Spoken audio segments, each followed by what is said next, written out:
A shell-ejecting shotgun breaches the hobby, while the major brands seem to hit a wall, as worldwide trade with the US gets locked down. I'm Grimz. I'm Anthony Stewart, or Maritime Foam. We are your hosts, all that and more in episode 64 of the ever-evolving Foam News Collective. Would you like to help us report the Nerf news?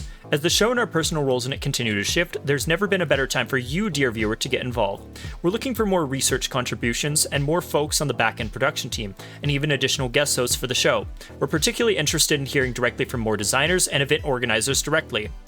Be sure to join the Foam News Collective Discord to find out more and catch even more Nerf news as it happens. And without further ado, let's get right into the news.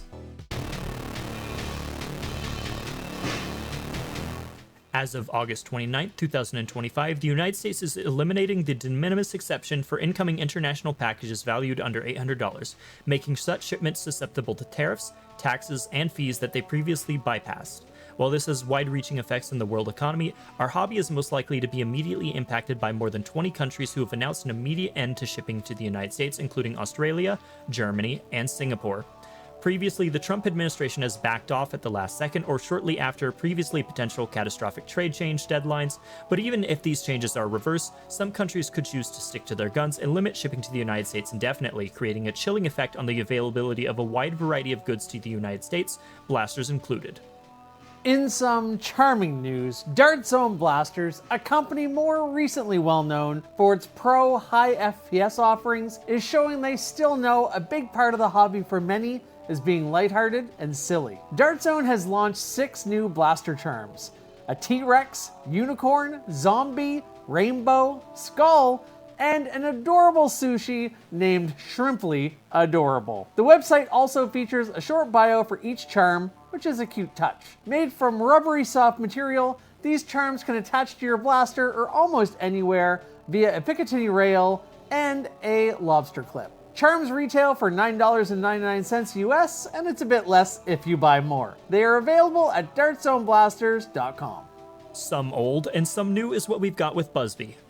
Reddit user Mike I don't know what found the Buzzbee Lightning Strike in stores. This new blaster appears to be a T-pole 2-dart springer with a light-up function. Appearing on Walmart Canada is the Adventure Force Combo Strike Foam Dart Blaster Set. This pack of 4 blasters runs for $16.97 and includes 2 single-shot Buzzbee Panthers and 2 Buzzbee quad shots with what looks to be a new shell. Do you love to fire walls of foam into the field? Then look no further than the Raider, a mostly 3D printed air pump blaster that uses a variety of shells for a wide range of foam blasting options, including a very nutty 111 half-dart shell. Pumping this blaster up to 15 times can yield some spectacular results, like an almost 300 FPS Mega XL dart. Adding to the blaster's many methods of pelting darts, Dart Sweep has shown off an unreleased version that consists of 4 Raiders strapped together. With huge FPS comes huge responsibility, by the way. Make sure to play within the limits of your local group and play safe out there. Files and build instructions for the blaster are available from Nutty Mudman on Printables. Are you ready?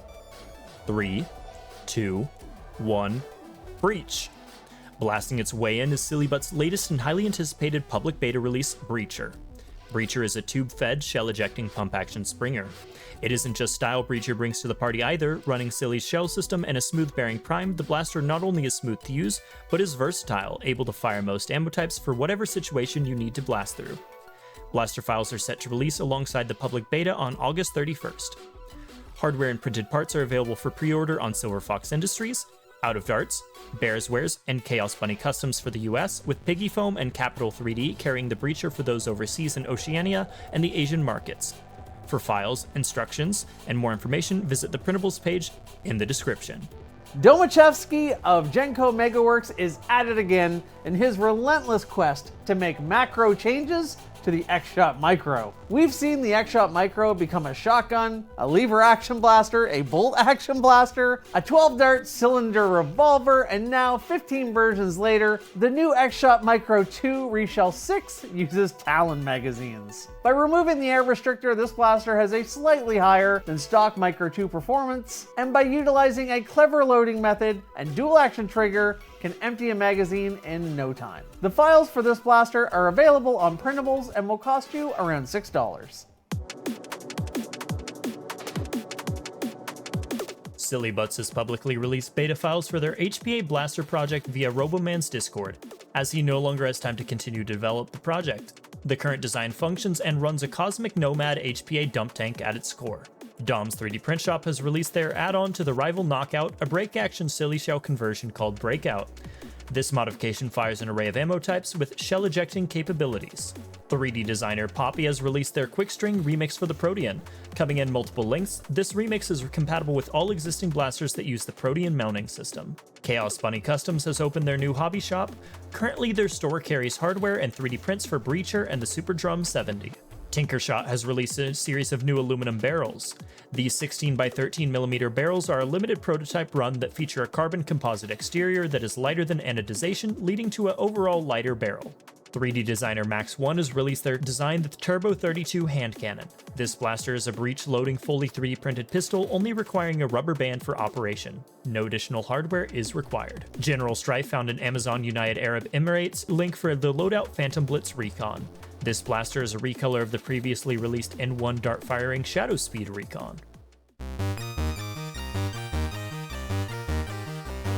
This episode, my Crosshairs zoomed in on the Frankenshots by Scott J. Sketch. An already beautiful storied classic longshot build now given some new life with an 18kg spring upgrade and Mayfly conversion. Pushing out 230 FPS from the longshot and plenty of power from the Mayfly, it is more than ready for field use. I absolutely love seeing older blasters getting some love. Excellent work. And that's it for the news. Be sure to like the video, subscribe to the channel, and give us your thoughts down below in the comments. If you would like to support us further, please consider joining as a Ko-Fi member for some fun perks, or stopping by the merch store. If you'd like to help the show out in some way, consider reaching out to us in the Discord. A huge thank you as ever to our contributors, Ko-Fi subscribers, and our Discord moderation team. Thank you for watching, and we'll be back in 2 weeks with another episode. As of August 29th, 2025, the United States is eliminating.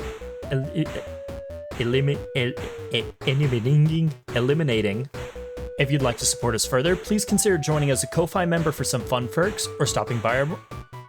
Perks? Perks. I said perks, not ferks. Alright. As of August 29th, 2025, the United States is eliminating the de minimis, creating a chilling effect on the availability of a wide variety of goods to those in the United. That said, our hobby doesn't exist. If you'd like to help